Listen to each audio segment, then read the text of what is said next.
Je me pose la question que moi, en tant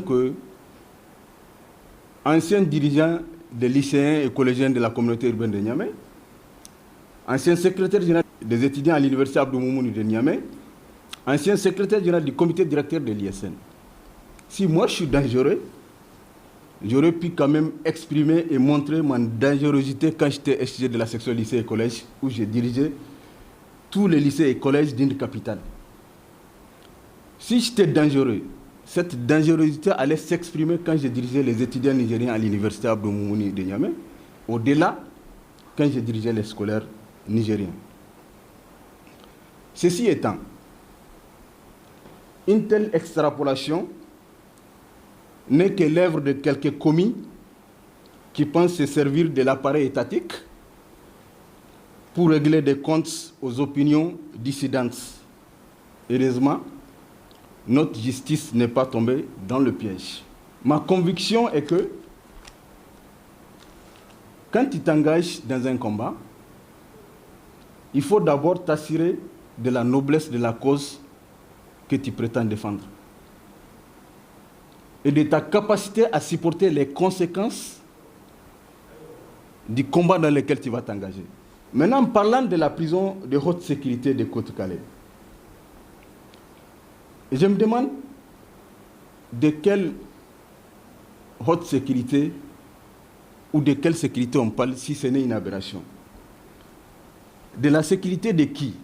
La haute prison de haute sécurité de Côte-Calais. De la sécurité des détenus, de la sécurité des villages environnants ou de la sécurité des geôliers ou des gardiens de la prison qu'on assure à la prison de haute sécurité de Côte-Calais. À l'analyse des faits, j'ai conclu que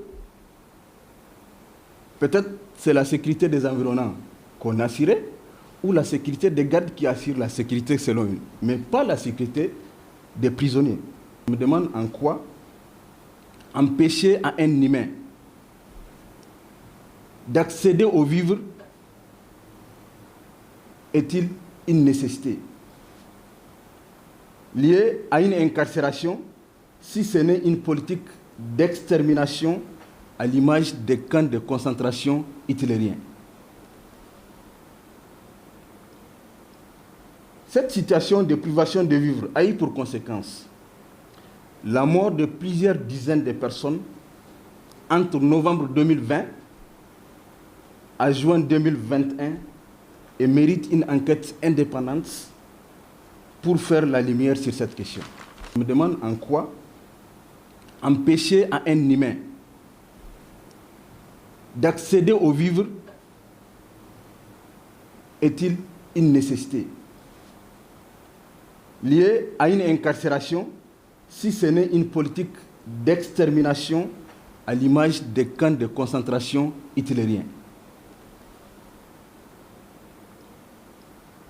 Cette situation de privation de vivre a eu pour conséquence la mort de plusieurs dizaines de personnes entre novembre 2020 à juin 2021 et mérite une enquête indépendante pour faire la lumière sur cette question. Mon engagement inébranlable